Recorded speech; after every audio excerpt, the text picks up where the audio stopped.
Olá, galera da Casa Cultural, tudo bem? Gente, eu tenho uma entrevista hoje que vocês vão se amarrar, que é a Tairone Nick. Ela é produtora audiovisual, produtora executiva e captadora, e ela vai falar um pouquinho hoje, uma introduçãozinha do que é a produção no cinema. Vamos lá? E aí, Tairone, tudo bem? Tudo bom? Que prazer estar aqui, tudo bom? A todos os espectadores. O Acaso Cultural que agradece a sua presença aqui, né? Porque É até isso. agora a gente não teve um convidado que realmente falasse do que é, né, a produção executiva no braço mesmo. Ai, é bem isso, haja abraço, haja abraço. Bom, primeiro deixa eu me apresentar, meu nome é Tarone Nick, sou atriz, produtora executiva, sou captadora, sou metida fotógrafa, sou amante de bicho, é um conjunto de coisas, e esse conjunto de coisas faz muito parte do que é ser produtora executiva, realmente. Eu sou formada pela Estácio de Science Cinema. Atualmente eu estou cursando MBA de Design Thinking, Gestão de Negócios na Faculdade de Complica. Já emendei o MBA aí.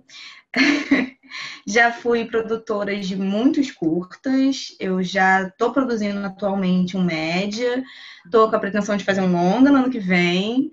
Eu já me aventurei em produção de diversos tipos, inclusive clipes musicais. Já fui produtora também do terceiro e do quarto Rota, o Rota que aconteceu esse ano, de 2020, Caramba, que totalmente bacana. virtual. Foi bem bacana. E eu espero que essa lista só aumente, né? Tá pouco ainda. Com certeza, com certeza. Com certeza. Tairone, fala um pouquinho pra gente. O que que é para você ser um produtor executivo nessa atualidade que a gente está vivendo, né? Não só pela questão da pandemia, mas também pela migração do audiovisual para as redes sociais de uma forma mais completa, né? Porque está todo mundo agora utilizando as mídias, né? Fala um pouquinho da sua visão para a gente aqui do Acaso Cultural. Gente, então, produtor executivo no mercado atual é uma loucura. Eu acho que, assim, a principal coisa que um produtor executivo tem que ser, a primeira coisa que tem que aprender é ser um bom vendedor, definitivamente. Porque esse vai ser o seu trabalho, que é vender ideias. E diferente de você entrar num site, por exemplo, e querer comprar uma camisa, você está vendendo uma ideia que você não tem noção do tamanho, da cor, do preço. Quer dizer, você está vendendo uma coisa para uma pessoa que ela não tem como palpar, né? Então você tem que ser um ótimo vendedor, a princípio de tudo. Mas as funções de produção, elas se misturam bastante, né? Diretor de produção, produção executiva, produtor, ainda mais no cinema independente brasileiro, que a gente acumula função pra caramba. Mas é uma confusão que eu gosto, né? Adoro, principalmente, até porque eu sou produtora executiva e captadora de recursos, e às vezes essas são as duas funções que mais se misturam, né? Em geral, assim, a função de produção executiva, ela deveria ser a função da pessoa que doa, né? Então, ela ou doa, no caso, o patrocínio, que é o financeiro, ou contribuição artística. Então, Uhum. explicando um pouco das duas coisas. O financeiro, por exemplo, a gente está muito acostumado, eu pelo menos vejo muita série, eu sou a pessoa aficionada por série. E é muito comum você vendo os créditos de abertura da série, você reparar que o nome do ator aparece duas vezes, né? Aparece como ator, mostrando ele o personagem, e aparece ali produção executiva. Quer dizer que ele acabou financiando uma porcentagem para a série continuar acontecendo, para a temporada acontecer. Então, isso acontece muito lá fora, né? Você tem a Sim. participação de gente da equipe, dos atores, eles acabam virando produção executiva. Então, é muito comum você ver os atores lá fora acabar participando do financeiro, né, de algum projeto, seja série, seja filme, ou a contribuição artística, né? Aqui a gente dá um nome de consultor, consultora, consultores, né? Se eu estou fazendo um filme onde eu preciso de um terapeuta, uma noção de psicologia, de psiquiatria, e eu chamo alguém da área para poder ajudar, isso é uma contribuição artística, né? Então, a pessoa pode ser categorizada como produtor executivo. Aqui no Brasil, costumo chamar a função de produção executiva como os reis e rainhas do Excel, que a gente acaba ficando dominado pela Aqui é mais fórmula. burocrático, né? Lá é quem tem contato. Tipo assim, Exatamente. contato, cartão de crédito, vamos lá. Agora lá, aqui é outra coisa. Aqui, como é guerrilha, né? Total.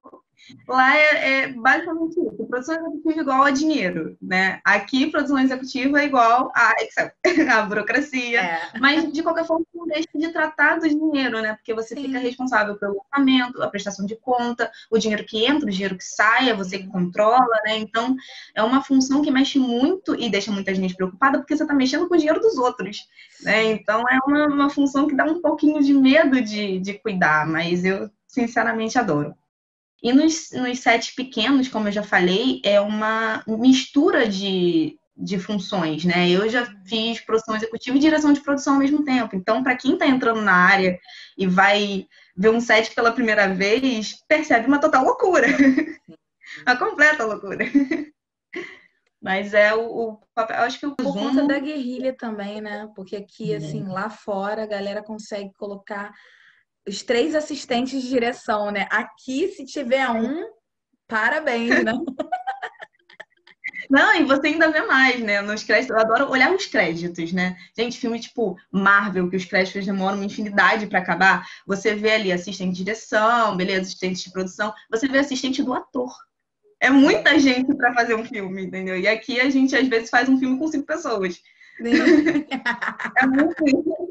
Mas E agora a gente está usando até essa desculpa da pandemia, né? É que é, a produção é pequena, mas a gente reduziu o número por conta da pandemia. pois Mentira! é, sempre foi, sempre foi Mentira! assim. Mas acho que resumindo, dando resumindo uma palavra, o produtor executivo tem que ser um bom vendedor de colchão, sabe? Aqueles que ficam na porta da loja falando ali que tem que vender, tem que vender, tem que vender. É exatamente isso. Tairone, me veio uma pergunta aqui agora, quando a gente estava Uhum. conversando.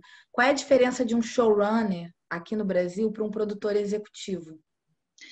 O showrunner, eu vejo ele muito mais como o que aqui a gente seria como um produtor. Ele é a pessoa que vai tomar conta da ideia, né, do conceito. Uhum. Então, o showrunner no Brasil é o que a gente resume de produtor numa obra não seriada. O produtor geral, no caso. Do produtor geral, exatamente. É como se fosse uma mesa de roteiristas e você tem, na verdade, a mesa de produtores e você tem o showrunner. A pessoa que às vezes até dá a ideia, muitas vezes o showrunner surge com a ideia, Uhum. e a partir disso vai desenvolvendo com as outras ramificações de produção embaixo. Mas eu acho muito mais pesado, é uma produção que você.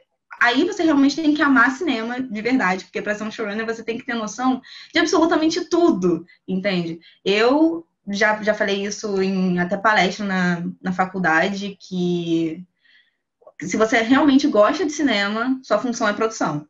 Ah, mas eu não gosto porque tem muita planilha para preencher. Mas não tem lugar mais gostoso para você ficar do que na produção, porque você tem que saber de fotografia, de direção, de roteiro, de som, Sim. de tudo. Você tem que saber um pouquinho de tudo. E o showrunner tem que saber esse pouquinho, um pouco mais, né? Sim. Então, é uma pessoa, é o crânio realmente da equipe toda, é o showrunner. Pessoa que realmente fica maluca. É mesmo. Complicado. Mas assim, é possível ter um showrunner e um produtor? O showrunner não precisa necessariamente vir com a grana, precisa? Não necessariamente, até porque, pelo menos as obras que eu já trabalhei, já estive na equipe, você consegue diferenciar, consegue separar a galera da equipe que está no set, que precisa ficar no set, e a galera de escritório, por assim dizer. Os captadores de recurso, por exemplo, é uma galera de escritório. Às vezes se mistura e é a mesma pessoa que precisa ficar no set, mas você não necessariamente precisa saber todos os detalhes do que tá lá no set, tudo que vai acontecer, a quantidade de pilha que precisa comprar, entendeu? Você só precisa ter noção de venda. Então, o showrunner, ele pode sim só ser a pessoa da ideia, ou ele pode ser a pessoa que vai patrocinar boa parte, né, mais de 50% da ideia, mas no geral é como se fosse um gerente, ele está por cima da galera para poder coordenar que tudo dê certo. Entendi. Aham. Não, muito bacana, assim, porque tem essa questão da idealização, mas ao mesmo tempo tem uma questão que é de muita responsabilidade, né? Responsabilidade intelectual e responsabilidade prática também, né? É, Sim, responsabilidade financeira. é, é fogo.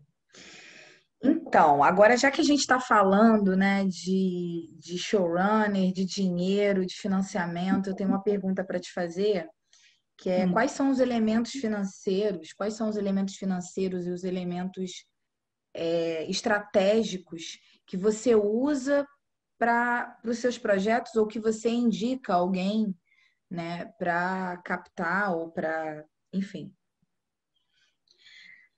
Como elemento, o que você quer dizer como elemento, assim? Porque eu geralmente tento organizar todas as ideias, né? E fazer uma apresentação, geralmente um PDF de apresentação, para apresentar a ideia do projeto, apresentar quem são os captadores, se for só eu me apresentar, dizer quem eu sou, o que eu já fiz. Uhum. É, e dependendo de como eu vou fazer essa captação, ter estratégia voltada para o que parte da lei ou do artigo que eu estou captando, ou qualquer coisa assim, e tentar fazer uma conexão com quem eu quero que seja meu patrocinador, né? A empresa, a marca ou a própria pessoa, entendeu? Tentar ligar o que é o projeto a essa pessoa para quem eu estou tentando vender. Então, fazer essa conexão, né?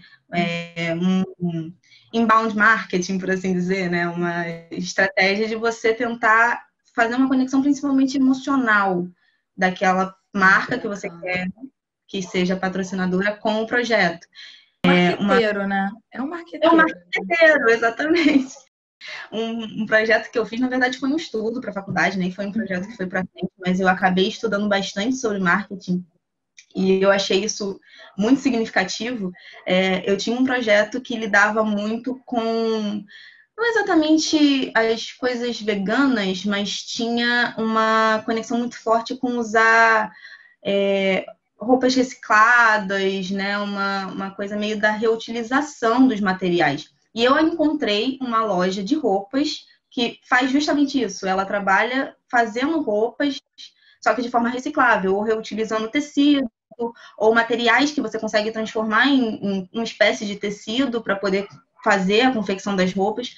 E aí a estratégia da venda foi justamente vender esse projeto para essa empresa para fazer com que ela patrocinasse, se não pudesse em dinheiro, com os figurinos do filme. Então é Nossa. uma boa estratégia. E assim, você acha que é possível você fazer um longa-metragem, um longa, assim, sei lá, de sci-fi, ficção científica, sem lei de Uhum. incentivo, só com captação privada no Brasil? No Brasil é tudo muito burocrático, é tudo Sim. muito difícil, mas você tem várias maneiras de fazer captação de forma bastante criativa. Uhum. Uma que eu acho que é a promessa do futuro é o crowdfunding, né? Uhum. Os financiamentos coletivos, vários sites, tem diversos na internet.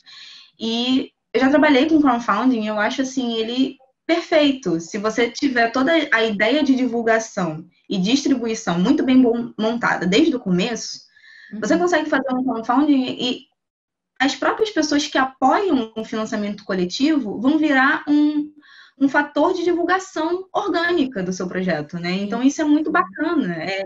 Eu acho que o crowdfunding assim é você formar laço com o próprio público que você já quer atingir antes que o filme seja um filme, né? Eu acho esse laço muito importante, é imprescindível, né?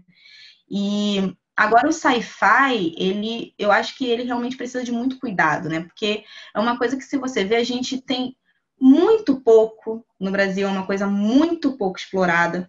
E eu acho que dependendo de como você fizer essa divulgação, dá sim para você conseguir captação de forma mais direta.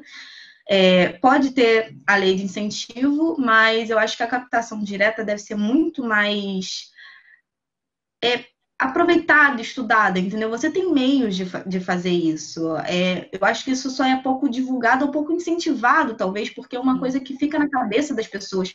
Falar de produção executiva, a primeira coisa que vem na cabeça é lei de incentivo. Sim, porque assim, eu acho que, assim, a minha visão, eu acho que quando a gente vai tentar. captar pela lei de incentivo, a gente tem algumas regras a ser cumpridas, né? Em questões sociais, eu não estou falando que isso é ruim, não, mas assim, isso é ótimo, inclusive inclusivo, mas é só uma questão aqui para se pensar. Quando você tem uma obra e você não quer alterá-la de forma alguma, você quer ela daquela forma, e não quer restringir algum detalhe da obra, por conta da lei, seria mais interessante captar privado, né? Sim, E assim, eu vejo que não é uma cultura aqui do Brasil, que sim. geralmente é buscada através diretamente no distribuidor, né? No cara que vai fazer uma venda, ou não sei se eu estou sendo clara, mas, por exemplo, um comerciante local que pode apoiar, enfim, algumas marcas que podem, sei lá, tentar se favorecer da sua divulgação, né? Product placement, por exemplo, e Sim, sim. conseguir divulgar a sua marca no filme. Então, assim, você acha que é possível, dessa forma mais direta, isso acontecer aqui no Brasil, com um longa tão complexo como sci-fi, que é, gente, sci-fi, para quem não sabe, ficção científica, né? Porque a gente vai falar com outros públicos também. A captação direta no Brasil, ela é complicada porque as próprias empresas, elas têm medo do apoiar o cultural, né? Ainda é uma coisa que, não sei, parece ser mal vista, mas eu acho que é pouco influenciada, na verdade. Porque se você tivesse essa educação de que a cultura ela faz muito parte do que é ser você em sociedade, né? As empresas não iriam contra, até porque hoje em dia o que mais se fala é de diversidade, de apoiar a cultura, de apoiar os movimentos, entendeu? Tá faltando apoiar o movimento da cultura. A gente tá aqui, o cinema tá aqui, entendeu? Pois Caramba! então, no Brasil, realmente, um filme assim, é complicado, sim, essa captação direta ser feita, realmente, infelizmente, mas você tem como contar com o público que você quer. Por isso que eu falei ser muito criativo, né? Você, na verdade, tem como usar as duas formas. Você tentar fazer o seu projeto passar na lei de incentivo, e se ele passar, nada te impede de você tentar captar de outros recursos, né? Uma ideia, assim, que já foi bastante usada, não no Brasil, mas lá fora, e que eu acho que a gente tem facilidade de importar a ideia, mas só não sei se falta coragem, se falta. Vamos dizer que você tem um filme sci-fi. E aí você passa ele consegue passar na lei de incentivo, é muito legal. E você, para poder oferecer a cota, né, que você vai fazer, todo o projeto de captação, você vai ter lá as suas cotinhas e cada cota vai ter a sua contrapartida. Uhum. E você pode montar, ser maleável nessas cotas para agradar justamente, para criar essa conexão com a marca que você quer. Então, vamos dizer, você tem um sci-fi, você passa na lei de incentivo, é aprovado, vitória, e vai para uma empresa que faz boneco, né? Uma empresa de brinquedo. Você cria uma cota cuja contrapartida possa ser, depois que o filme acabar, você cedeu os direitos do uso dos personagens, do nome dos personagens, da imagem dos personagens, para os bonecos.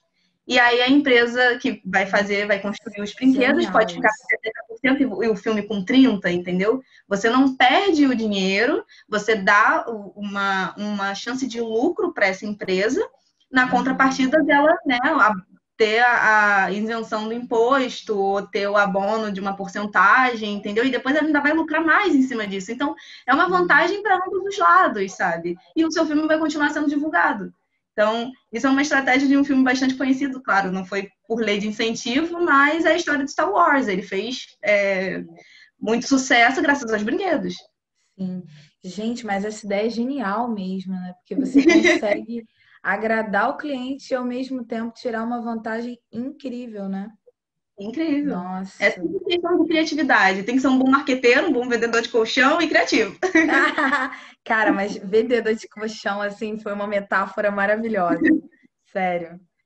Já que a gente está falando, de financiamento, de lei de incentivo, fala um pouco aqui para a gente do Acaso Cultural, como você organiza seu planejamento de prestação de contas. A prestação de contas, ela depende de como você fez a captação, né?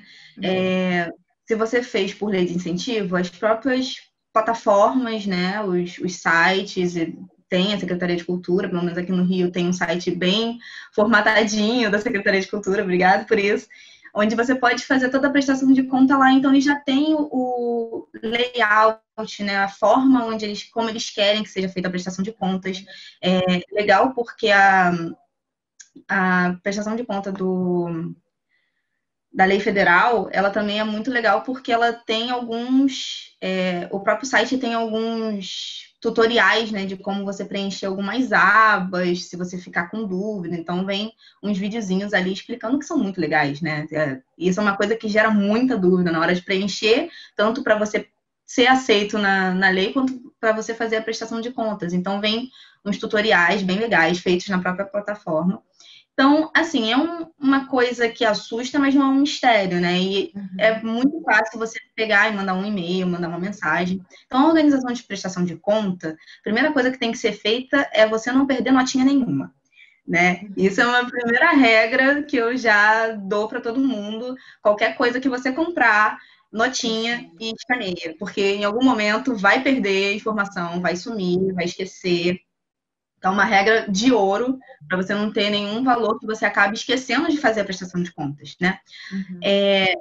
Agora, a prestação de conta, quando é feita de forma mais direta, né, com o patrocinador ou através do próprio crowdfunding, ela pode ser feita, pelo menos eu gosto de fazer assim, através de newsletter, né, através de e-mails que você pode mandar semanalmente ou mensalmente, enfim, um periódico, você explicando para o patrocinador aonde que você está pegando o dinheiro dele investindo, né, e o que você está fazendo agora do seu filme, em qual fase que o filme está, se vocês já estão gravando, se estão acabando de gravar, se está indo. Sabe, tudo bem que nem sempre o patrocinador vai entender todos os termos, mas você dizer, olha, já foi para a ilha de edição, entendeu? Já está chegando no momento de fazer a divulgação, a gente já está fazendo o ingresso, sabe? Esse tipo de conexão, esse tipo de comunicação, né? Com os patrocinadores, sejam eles tanto a lei quanto patrocinador direto, é fundamental, entendeu? Para não parecer que você pegou o dinheiro e saiu correndo. É muito bom manter uma boa comunicação. Aqui no Rio, eu já fiz um projeto que a gente contou com uma boa ajuda da Rio Film Commission. Ai, maravilhosa. Sim, muito maravilhoso. E então era direto e-mail, eles perguntando em que fase que a gente estava, a gente informando que a gente teve um problema assim, um problema assado. Às vezes eles até ajudavam nesses problemas, então eles estavam sempre muito solícitos, informando que a gente até em questão de locação também, né? Sim, eles ajudam maravilhosamente em questão de locação. Até porque o filme que eu estou falando em questão era um filme todo na externa, né? Então precisava de bastante autorização. Complicado, mas eles ajudaram bastante. E a única coisa que eles realmente pediam muito era foto de backstage, de making-off, que isso também conta como divulgação para eles. Então, teve essa comunicação que foi muito fluida, foi muito boa acontecer. E eu acho que a principal dica é manter uma boa comunicação. Você ter separadinho todos os patrocinadores, fazer uma lista de e-mail, entendeu? Quem não gosta de e-mail, você ter uma outra forma de contato que não seja o WhatsApp. Eu já vou dar essa outra dica. Nunca dê seu telefone particular. Sempre tem um telefone profissional, porque às vezes as pessoas perturbam num momento que você não pode. E não é uma perturbação de um jeito ruim que eu tô falando, né? Até porque elas financiaram o filme, elas querem saber o que você tá fazendo com o dinheiro delas. Sim. Então, às vezes elas podem acabar mandando uma mensagem no momento que você está no meio de uma reunião ou no meio da gravação. Então, é sempre bom você ter uma boa forma de contato que seja boa para o patrocinador e para vocês também. A principal dica.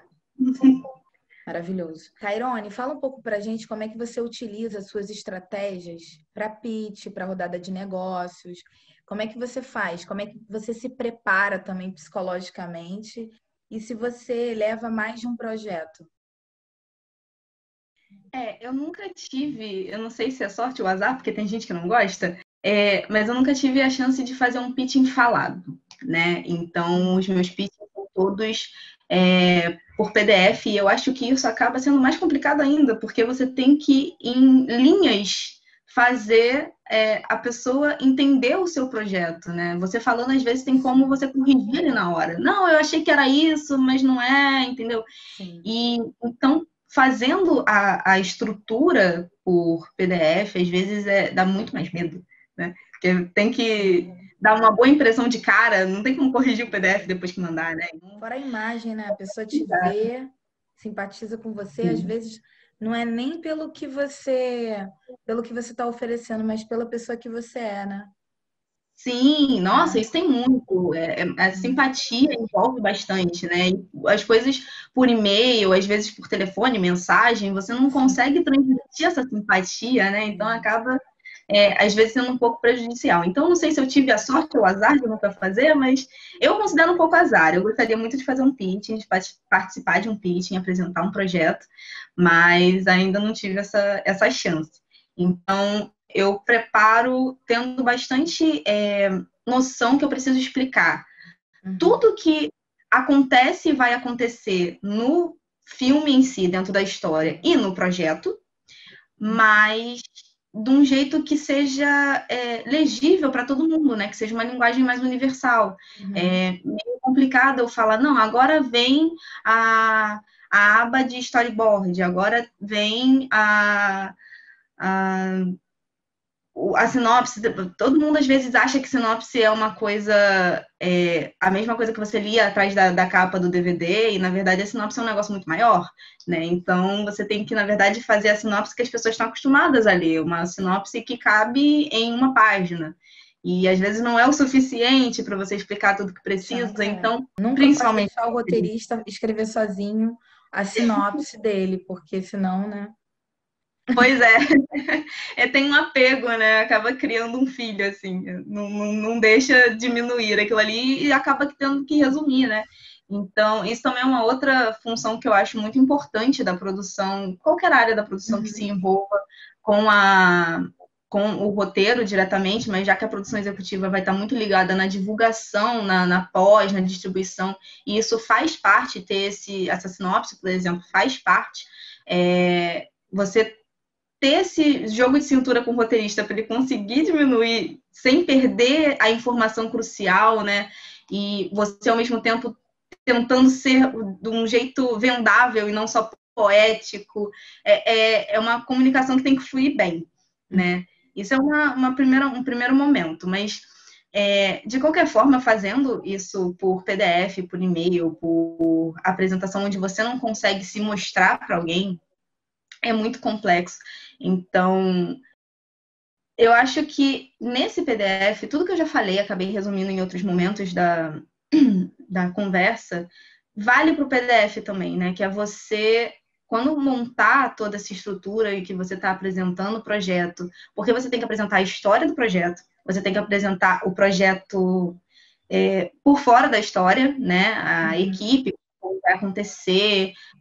Às vezes é bom, dependendo de para quem você vai apresentar, ter um cronograma. Então, tudo isso tem que estar bem formulado, né?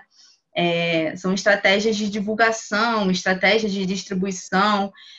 Às vezes você quer um patrocínio de alguém que não vai entrar durante a produção, ela vai só entrar na hora da distribuição, na pós, né? Então, você tem que saber manejar tudo isso, todas as informações muito bem. Então, a primeira coisa que eu já faço, e eu acho que é uma vantagem de fazer via e-mail, é que você pode definir o pitching de acordo com quem você está apresentando, para quem você está apresentando. Fazer essa conexão, né, que eu já falei antes. Então, você cria todo esse PDF personalizado, né? Uma consultoria personalizada, um serviço personalizado para esse cliente que você quer que compre a sua ideia.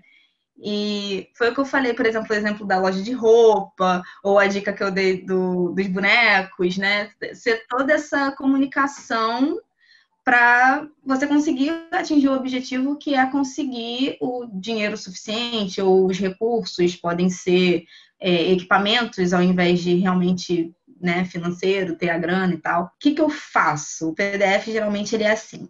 Tem a minha apresentação, né? Se sou só eu, é minha apresentação como captadora, o que eu já fiz como produtora. Se é da minha equipe, a apresentação de cada um, como que a gente trabalha, né? Como é que funciona a captação, nem todo mundo entende, geralmente, ainda mais quando é por lei de incentivo, nem todo mundo entende como vai funcionar para a marca, né? A própria empresa não sabe quais são os benefícios dela com a lei, ela vai saber quais são os com você, né? Que você vai falar tudo lá na cota, você sabe que tem um espaço ali para ela colocar o produto dela, né? A latinha de refrigerante dela vai aparecer em alguma cena, mas o que a lei garante para ela de volta, né? Então você precisa ter toda essa linguagem dentro do PDF para explicar tudo o mais claro possível, né? Porque foi o que eu falei, é capaz de você só ter essa única chance, né? E fez errado, não tem mais.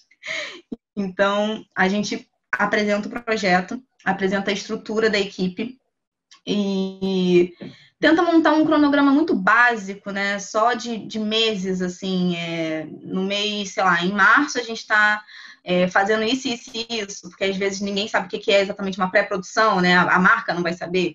Então, a gente vai estar fazendo isso, fechando com ator e tal coisa. Aí vem a produção por esse tempo, após, e assim vai. Então, você ter até para ter uma noção de quanto tempo vai demorar isso, né? E às vezes eu acho que tem empresa que pensa que vai dar uma cota em algum momento, sei lá, no começo do projeto, aí quando a gente chegar no final do projeto vai pedir de novo, entendeu? Então tem que ter toda uma clareza de informação mesmo, né? Para não ter dúvida nenhuma. E foi o que eu falei, explicar a lei também para a pessoa que está como empresa, como CNPJ, né, recebendo essa proposta. Muita gente também, você falando sobre isso, vejo que muitas produções se preocupam muito com a produção, com a pré-produção, com a pós, mas esquece da desprodução, né? Da questão de você, do marketing, da publicidade, né? De ter uma grana separada para isso, para o final do projeto, né? Porque Realmente, é caro, né? realmente. Né? Lá, né, lá fora, a gente. Não sei se todo mundo aqui assiste, eu gosto de assistir essas histórias de bastidores, né, dos filmes, eu acho muito interessante. E às vezes vem dizendo o valor, né, o custo do filme, qual foi o orçamento do filme. E aí tá lá, tipo, US$ 1 bilhão, né? Nossa. Metade desse 1 bilhão é um sonho, né? Metade desse 1 bilhão foi só de marketing, foi só de divulgação do filme. Né? A outra metade é que eles realmente usaram para fazer o filme. Então aqui a gente não tem essa cultura dentro da rede do cinema de pensar o dinheiro da distribuição, o dinheiro do marketing, o dinheiro da E é muita divulgação. pouca grana também, né? E é muita pouca grana. Então você realmente tem que fazer muito com muito pouco. É quase fazer mágica, né? E de torcer para o dinheiro se multiplicar. E isso é uma outra coisa que também vai de encontro com a prestação de contas. Com a captação direta, você acaba tendo um contato melhor, né, com o dono da empresa, com a Sim, pessoa mais ligada à marca, né? Então você tem uma ponte muito melhor de comunicação. um E, relacionamento, né? exato, você criar esse relacionamento é muito importante. Realmente é muito importante, porque se você pegou, vamos dizer que tenha só essa empresa financiou o filme para ser mais fácil a conversa. Imagina. A pessoa financiou o filme inteiro. Se Porra, foi Apple, né? assim, Apple. exatamente. Então, a Apple pegou e financiou o filme todo. Ai, meu Maravilha. Deus, socorro. Não sei se eu podia falar Apple aqui, mas enfim. Não nos processem, por favor. Só patrocinem a gente. E um filme de ficção científica, por favor, Apple, nunca te pedi nada, né? Exatamente. Então, assim, a gente vai pegar esse financiamento, né, dessa marca, da Apple, e vamos dizer que a gente fechou o orçamento e a gente fechou o orçamento com um teto, assim, né? Só que, na verdade, quando a gente foi realmente comprar as coisas, fazer as coisas, alugar as coisas e o filme acabou, sobrou dinheiro. Então, a comunicação que você pode criar com a marca, ela é muito boa, porque você pode virar para esse patrocinador e falar assim, olha, sobrou dinheiro. Milagre, mas sobrou dinheiro. Então, a gente estava pensando em usar esse dinheiro para somar na verba de marketing, de distribuição, de divulgação, entendeu? Pode acontecer da pessoa pedir o dinheiro de volta. Se for uma captação direta, não foi através de lei de incentivo, pode, o dinheiro é dela, do caixa dela, entendeu? Mas você tentando manter essa conversa e sempre tendo esse diálogo, essa permanência de comunicação, pode ter muito mais confiança da pessoa entender assim, não, eu já desapeguei do dinheiro, o dinheiro é de vocês, faz o que for melhor. Aconteceu com o filme que eu fiz isso, na verdade foi com o crowdfunding, né? Não foi com uma única pessoa, mas sobrou dinheiro da captação. E aí a gente resolveu remanejar esse dinheiro para o marketing, para a divulgação do filme.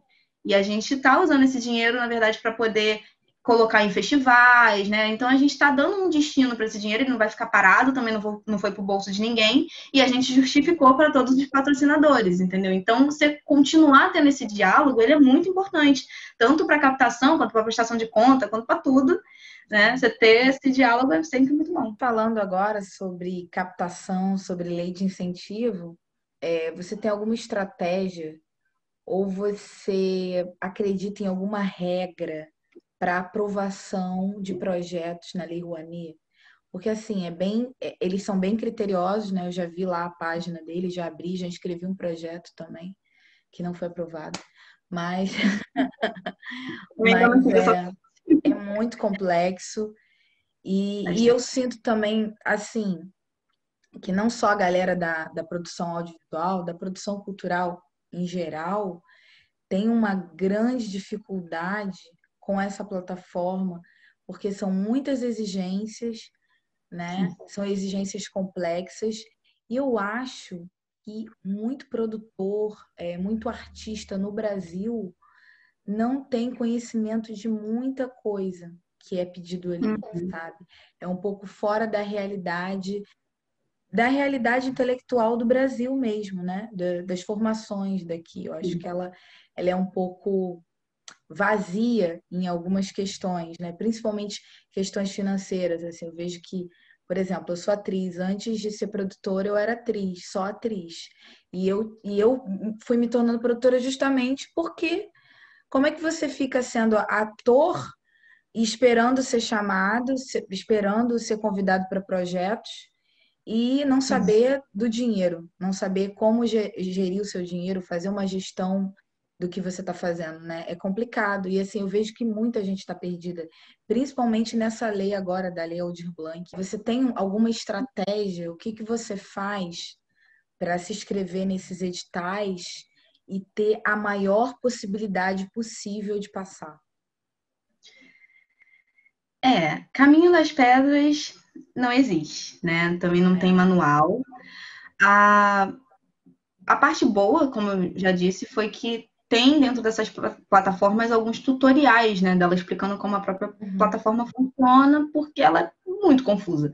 Mas o problema desse entendimento de plataforma é que aquela confusão que eu disse no começo de o produtor ser o diretor de produção, que é o produtor executivo, que é o cara que segura a câmera, isso é muito confuso porque essas delimitações de função dentro da plataforma, tem momentos que ela se confunde, está em outro termo, com outro cargo, ou não existe. Então, ela é complexa na hora de você formular, né? Creio que é a plataforma da Lei Rouanet, sim, se eu não estou confundindo, mas ela tem como você colocar. Você não pode pegar uma planilha de Excel que você fez e jogar ali dentro, né, com o orçamento. Sim. Ela precisa que você preencha tudo ali. Sim. Exatamente. E com isso, tem funções ali que, em alguns momentos, ela deveria estar em outro lugar. Ou ela te limita, você só pode dar aquela função naquela fase de produção. Inspira, né? A página inspira. Você está escrevendo um bagulho enorme, um texto gigantesco. Você acabou de escrever, tipo, do nada o negócio sai. Cara, que ódio que dá, não é? Dá um nervoso. E, assim, não sei se eu posso reclamar tanto assim, né, aqui, não sei para onde isso vai, onde vai chegar, meu Deus, não queime meu filme, mas parece muito que quem construiu essas plataformas não é alguém de audiovisual, não é alguém da cultura. É um burocrata mesmo. Exatamente, uma pessoa da burocracia que não entende a nossa realidade, entende? Então, assim, Caminho das Pedras realmente não há. É confuso? É, pra caramba. Mas, cara, Mas. tem Ah, uma galera que passa direto. Porque assim, é o seguinte, escrever um projeto, outro, e direto vai sendo sustentado pela lei. Eu tô falando isso que eu tenho amigos que fazem isso. E, assim, você sabe se tem alguma, não uma fórmula, mas, sei lá, nem sei a palavra que usar, mas um jeito que você consegue, uma manha que você pega para conseguir ser aprovado sempre, ou tem alguma regra que eles delimitam e que se você não usa, você não. olha, se existe essa minúcia, eu não sei. Inclusive, me contem, por favor, tá? Também vamos trocar, vamos ter essa troca, estamos precisando se ajudar. Poxa, é Mas complicado. acho que o principal fator é conhecer a lei e ter um bom projeto estruturado, né? Tudo que eles Sim. pedirem lá e mais um pouco. Se pedirem um orçamento. Vou dar um exemplo, não é bem assim a plataforma, mas se pedirem um orçamento geral, dá um orçamento detalhado, entendeu? É sempre pedir aquele um pouquinho, é sempre dar aquele um pouquinho mais além do que pediram, mas eu acho que o principal é conhecer a lei, o que é um problema, porque a lei, ela, além de ser alterada o tempo inteiro, ela é muito confusa Pois e é. muito complexa. Então, a gente ter, inclusive, é um pedido para os advogados de plantão, tá? Se formem advogados na área cultural, por favor. O cinema precisa de vocês, muito. Vocês não têm noção. A consultoria de vocês é muito valiosa na nossa área, porque a gente não aprende isso. Além da faculdade, não tem outro lugar, e principalmente de direito, não tem outro lugar onde você possa aprender isso melhor. E a gente não é ensinado isso, nem no nosso dia a dia, e nem na experiência que você pega de set. Isso não é uma coisa que você consegue pegar. E foi o que eu falei, ela Acho que muda o tempo inteiro. o governo mesmo, acho que o governo federal, o governo estadual, eles não têm interesse algum que o povo tenha conhecimento das leis e dos seus direitos como cidadão. É Justamente para realmente a gente ficar pra amarrado na burocracia e se prejudicar, né? E eles, com certeza, sei lá, conseguir. Não, toda a área cultural, o cinema, a literatura, a dança, o teatro, tudo foi feito para te fazer pensar. E é o que o governo não quer que você faça. Ele não quer que você pense. Porque no momento que você começar a pensar, você vai ter pensamento crítico, e quanto mais pensamento crítico, pior para eles. Né? Então, É. essa é a linha de raciocínio básica da política. E isso é outra coisa. Não sei se alguém que esteja assistindo queira muito entrar em produção, mas tenha medo de política, as duas coisas estão completamente ligadas. Você não tem como gostar de produção e não se envolver politicamente com isso, porque vai precisar muito entender como que a eleição em Montevidéu vai afetar o cinema brasileiro. E acontece, porque a gente faz parceria cultural, né? Então precisa pegar também como é que a política dos outros países funciona ao nosso redor, porque às vezes a gente usa das leis deles também para nosso favor, né? Você tem como fazer coprodução com outros países, então você precisa entender o que acontece nos outros mundos, né? A França está cheia de problema aí, a gente faz produção com a França quase o tempo inteiro. Fora a É muito filosofia, importante. né? Fora a Sim, filosofia, né?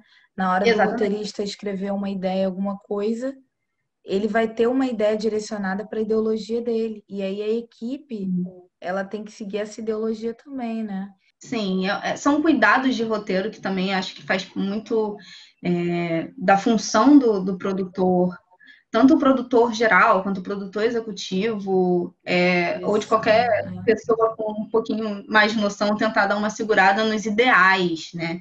Um roteiro, ele pode ter um ideal, mas ele não pode ser cheio de idealismo. A gente tem que ter todo um cuidado para o roteiro não sair do eixo que ele está determinado para ser, né? Ele é para ser um... De novo, né? Eu falando de Star Wars, mas eu adoro. Se ele é para ser um filme que é para ser um sci-fi, mas você quer colocar ali uma crítica ali dentro, pô, beleza. Mas você ter a ideia de que é um filme de sci-fi, de espaçonave voando e não sei o quê, e ele virar um filme de crítica é um problema, porque você está programando toda a sua estrutura de projeto, toda a produção, toda a questão da arte, tudo, para ser um filme sci-fi. Ele pode ter uma crítica dentro dele, mas ele não pode fugir da linha que ele está se propondo a ter, né? Sim. Isso é uma coisa que tem que segurar ali um pouquinho. A gente tem que ter todo um cuidado para que a arte não vire apenas militância. Também. Perdendo a poética e a essência artística.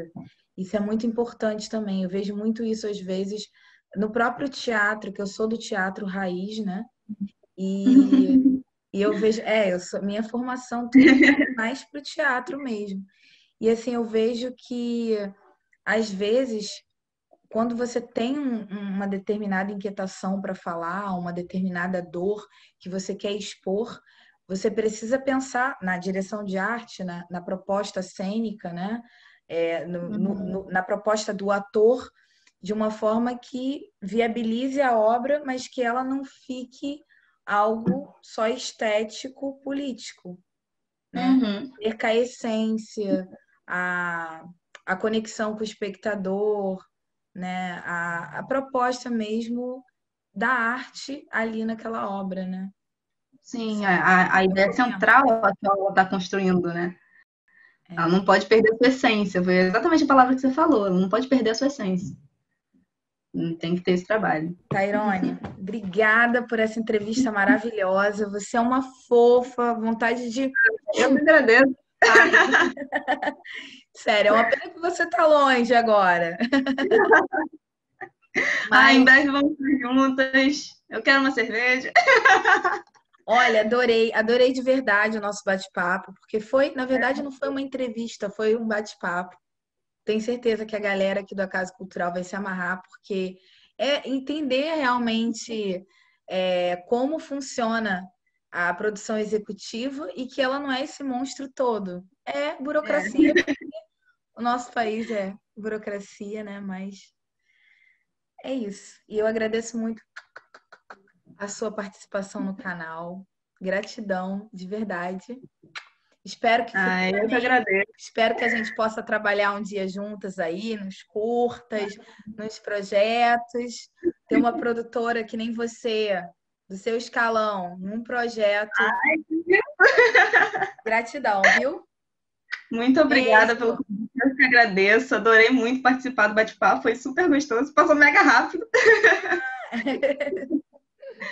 Muito obrigada a todos e espero que todo mundo tenha gostado da conversa. Um beijo. Tchau, galera, e até a próxima entrevista.